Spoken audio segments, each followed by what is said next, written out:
The next question is from Ritu from Bangalore, who's asking, is there really something like blind faith, or do we all have a divine inner voice guiding us towards whatever is best for us? How can I know whether I am caught in blind faith or guided by intuition? Ritu, Bangalore. Let me read out the question once more. Is there really something like blind faith, or do we all have a divine inner voice guiding us towards whatever is best for us? How can I know whether I am caught in blind faith or guided by intuition? Ritu, you need to understand, no faith in the inner world is blind faith. 3C and 3D of the outer world is blind faith. Please understand. 3C, cricket, cinema, corruption. Now, India's largest practiced religion is corruption. Largest watched religion is cinema. Largest watched celebration and largest followed religion is cricket.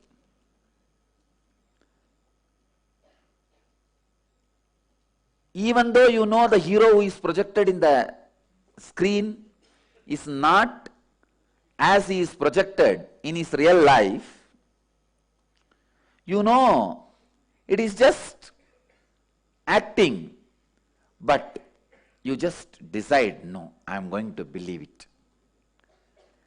And you feel he is really the person who is shown in the screen. That is what is blind faith. Still in rural villages of India, people feel whatever is shown in the screen is real. How it is shown in the movie. Really the fellows jump from here, there, and everything is happening.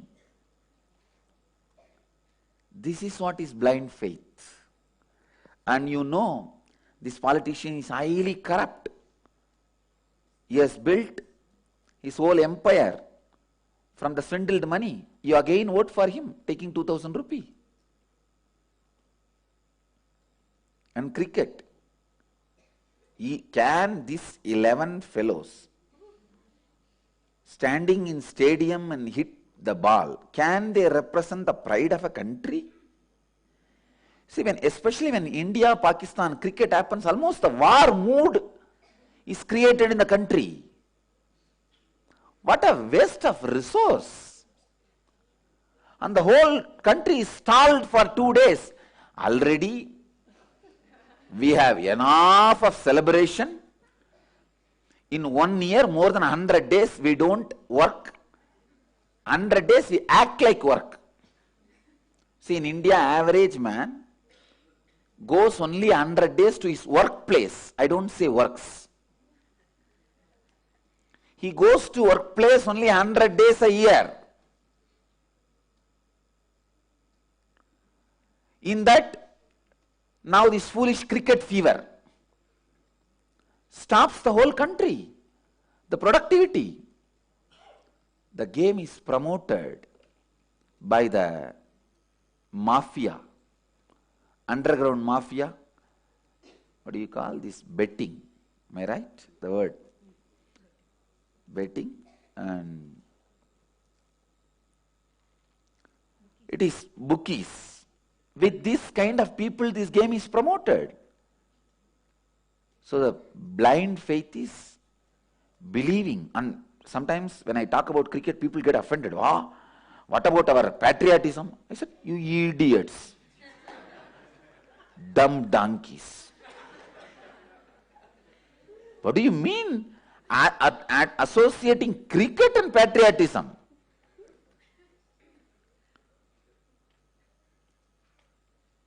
You guys should understand. India can be represented by 11 enlightened masters, by Vivekananda, Aurobindo. Those great, if you associate patriotism, all that with those great 11 masters, great. See, I have nothing against the men who are playing the cricket. See, I am nothing against the person. But when this concept is being used by match fixing people to completely stall the country and making you believe, a common man in India believes, if you support your country team and sit in front of the TV and scream, ah, when they hit sixer, and when you fall, if you should fall into depression when the team loses. If you do all this, you are a patriotic. This is blind faith, understand? This is blind faith. Voting to a politician because of the community, seeing the cricket match thinking it is patriotism,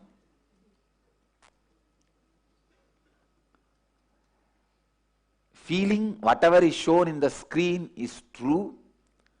This 3C is blind faith.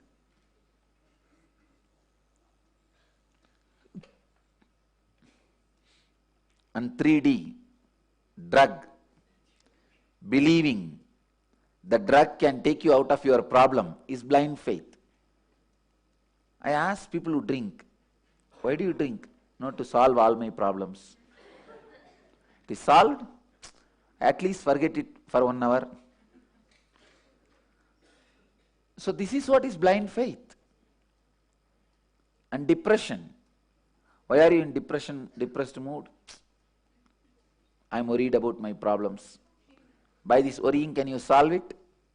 I am worrying. Can depression solve your problem? No. This is what is blind faith. And suicide. I have spoken to many people who have committed suicide successfully.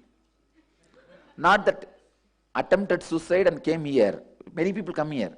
I attempted suicide 3 times, Swamiji. I said, even in that you are a failure. I am not even talking about that group. I am saying I have spoken to many people who have successfully committed suicide, means ghosts. I asked them,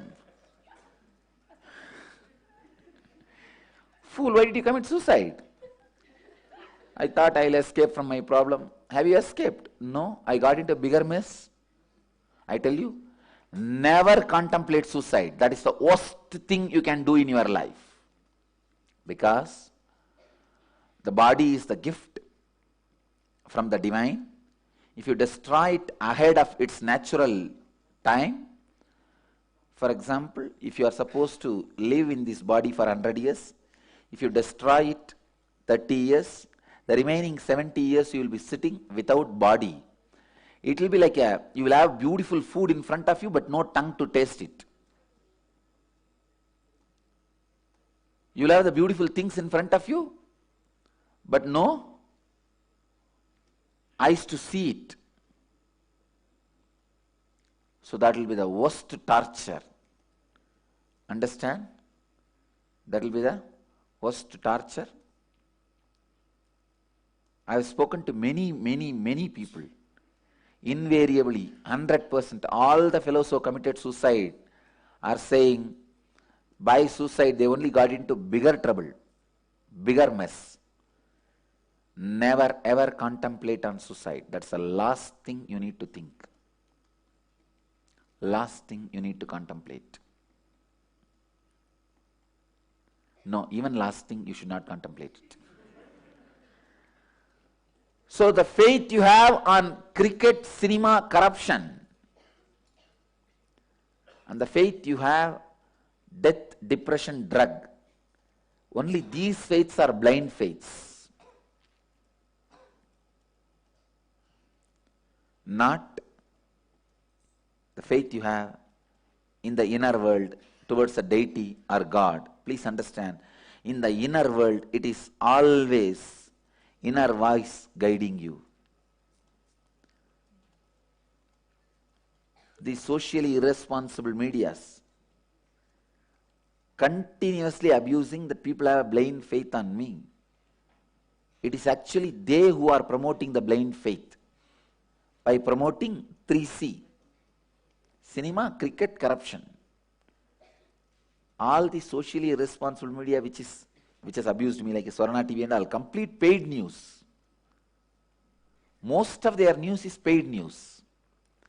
Because now the media has nothing to do with the truth. It has something to do with what is the profit.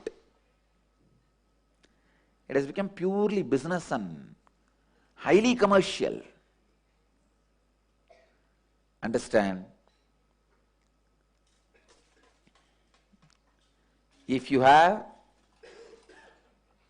faith in the inner world, it is always through divine inner voice.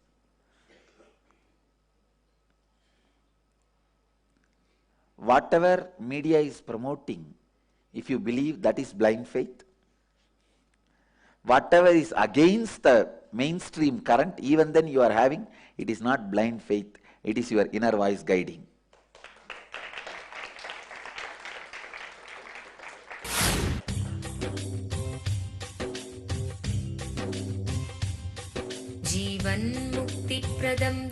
Paramahamsa Nityananda, a rare living incarnation, is named among the world's 100 most spiritually influential personalities today. Paramahamsa Nityananda has been placed alongside Dalai Lama, Nelson Mandela, Oprah Winfrey, Paulo Coelho and others by Mind, Body, Spirit, the world's top esoteric magazine from Watkins, London's oldest and largest bookstore. A yogi by birth, he has been expressing his power of enlightenment since birth. He has authored more than 500 books in Tamil and English. Translations of these books are available in 26 languages in Telugu, Kannada, Malayalam, Hindi, Sanskrit, Gujarati, Oriya, Bengali, Marathi, French, Malay, Polish, Portuguese, Italian, German, Danish, Spanish, Russian and Chinese. He is also an exemplary speaker with over 10,000 hours of profound life solutions through his discourses. Social services such as Annadan, free medical care, free educational services with ashrams, schools, temples, hospitals established in more than 140 places around the world, offering exceptional services. A powerful spiritual healer who has healed millions of people of diseases from migraine to cancer. A Kriya Yogi who has formulated Kriyas for physical health and mental well-being, benefiting thousands. A living master who offers practical solutions for our everyday problems. He is the founder and spiritual head of Nityananda Dhyanapeetham, a spiritual powerhouse who has revived the sacred Vedic tradition by establishing Vedic temples in places like Los Angeles, San Jose, Seattle, Toronto, Ohio, Oklahoma, Phoenix, St. Louis, Malaysia, Brazil, Paris, Guadeloupe, Dallas, New York, New Jersey, Atlanta, Calgary, Vancouver, Singapore, and places in India like Bengaluru, Hyderabad, Tiruvannamalai. A spiritual guru for 10 million followers, an incarnation who transmits the highest spiritual energy through initiation, a contemporary yogi who has revived the Vedic science of yoga worldwide through thousands of yoga centers, an adept in Ashtamahasiddhis, mystical yogic powers, who has effortlessly awakened the Kundalini of thousands and graced them with spiritual powers, a dynamic young guru who is an inspiration for thousands of youngsters. India's most watched spiritual guru online, a beacon of spiritual light who has triumphed over the forces of religious terrorism and political persecution. Paramahamsa Nityananda is an eternal Kalpataru, blessing the world with the boons of material abundance and spiritual enlightenment. आनन्दानुभवास्वादं सर्वरोगनिवारकं वन्दे पापविनाशक्तं नित्यानन्दाय स्वागतम् नित्यमुक्तं निर्विकल्पं ध्यानलोकप्रदीपकं वन्दे शान्तमयं बन्धं नित्यानन्दाय स्वागतम् आनन्दगन्धसञ्चारं सर्वोपाधिविनिर्मुक्तं वन्दे ज्ञानालयं नाथं नित्यानन्दाय स्वागतम्. Let you all achieve, experience, live, express, radiate, share and explode in eternal bliss. Nityananda. Nityananda Dhyanapitham, Nityananda Nagar off Mysore Road, Bidadi, Bangalore 562109. Contact 09742203311. www.nityananda.org. www.youtube.com/Life Bliss Foundation.